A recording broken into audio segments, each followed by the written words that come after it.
Hello and welcome to Must Read Fiction, a place for people who know that life is better with a novel in hand. I'm Erin Popelka, and I'm delighted to be here today with author Kelly Bowen. Welcome. Thank you for having me. It's a pleasure to be here. Oh, I'm so glad you're here. Kelly Bowen is an award winning author who grew up in Manitoba, Canada, and attended the University of Manitoba, where she earned Bachelor of Science and Master of Science degrees in veterinary studies. She worked as a research scientist before realizing her dream to be a writer of historical fiction. Currently, Kelly lives in Winnipeg with her husband and two sons. And I am so excited because today, Kelly, we are going to talk about your latest book, The Paris Apartment, Yay! which I have here in my hands. So let's start with this book. Please tell me about The Paris Apartment. Okay, so the Paris apartment, summed up, I'll try to sum it up in 2 minutes or less, maybe a little shorter, is a World War II set novel. It has two narratives, a past narrative and a present narrative. And the novel is about a young professional woman named Leah who inherits an apartment from her grandmother that's in Paris that she had no idea ever existed. In fact, she never even knew her grandmother lived in Paris at any point in time. And when she gets into this apartment, it hasn't been touched in years and years, decades since the war, it looks like. And she makes a number of discoveries as she goes into the apartment, of course. The most concerning one is things that make her think her grandmother may have been a collaborator. And she ends up finding a very small painting in the apartment, which ties her story to that of Gabrielle Seymour, who's a renowned art restorer in London. And I'll leave that there. And then in the past narrative, that narrative reveals two very different women who have taken two very divergent approaches to the war. So Leah's grandmother, Estelle, and Gabrielle's, it would be his great aunt. And that's how the connection works there. And I'm not going to give too many spoilers other than they're very different women and they end up working together in a very unlikely partnership uh, on behalf of the Allies. Oh, fantastic. Fantastic. What an interesting braid of characters that it sounds like come together and do their work, but also so like impact each other both from World War II and then also to the present day. How fun. It was fun. I don't want to say too much because then there's too many spoilers, but I'll leave it there. You can ask picky questions if you like. Oh, perfect. And that was a perfect 2 minute summary, just enough to be like, ooh, let's read more, please. That's great. So, what drew you to tell this story and weave these stories together? So there was kind of two things that I came across in the news. I've always had a World War II book in the back of my head for years and years and years. And I had read about the apartment that was discovered in Paris. It was in Madame de Florian's old apartment. And it was discovered, it was basically a museum, a time capsule.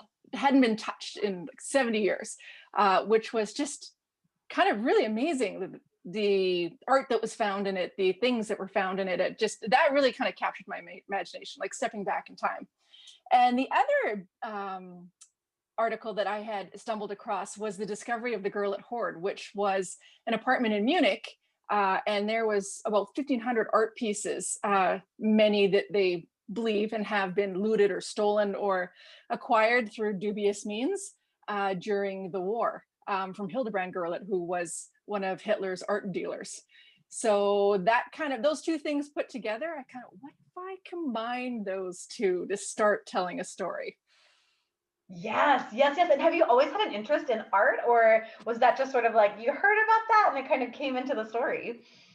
I've always had an interest in art. I am by no means an art history expert, but that was one of the most awesome pieces of research. And I've used art in my previous books too for symbolism and just because I like researching it.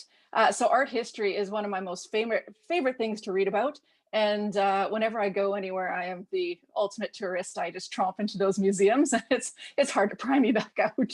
Oh, I totally hear it. I totally hear it. And, in your bio, you've talked about being really compelled by historical fiction and particularly like women historical figures. So, what have you learned about writing historical fiction with women?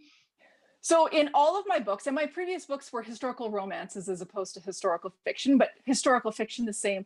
So all of my heroines have been inspired by real life people. And when you read history, you often read from a male perspective quite often, and you hear the stories of the men who achieved amazing things, but the women's stories are there too. And you just have to dig a little bit deeper, and they're just absolutely extraordinary. So writing about extraordinary women doing extraordinary things has always been a passion of mine, especially when people say women wouldn't have done that back then. And I can say, in fact, they did more. So that's always been something I'm very passionate about. Oh my goodness, I love this line. In fact, they did more. I mean, do you have any like stories in the back of your brain or moments that surprised you in your research that you were like, oh my gosh, they did do more? Like, Oh yeah. yeah, absolutely. And you find them in the footnotes, or you find them in like really kind of obscure little bits or archives or letters that are tied to a piece of research. And if you follow that, it's quite amazing what you the rabbit holes you can go down and stay down for a long time.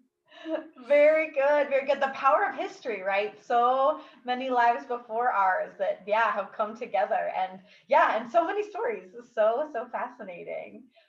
So you mentioned that you have written other books before this, historical romance, and so and many of which are award winning. And so I know that the Paris apartment is a bit different from those previous books, and so I was curious to hear you talk a little bit more about what did you have to learn in order to write the Paris apartment? And what were some lessons from those previous books that carried forward? So the Paris apartment I've treated very much like a debut novel for myself. It's historical fiction, and there's some romantic elements, but it's certainly not a romance by any stretch of the imagination.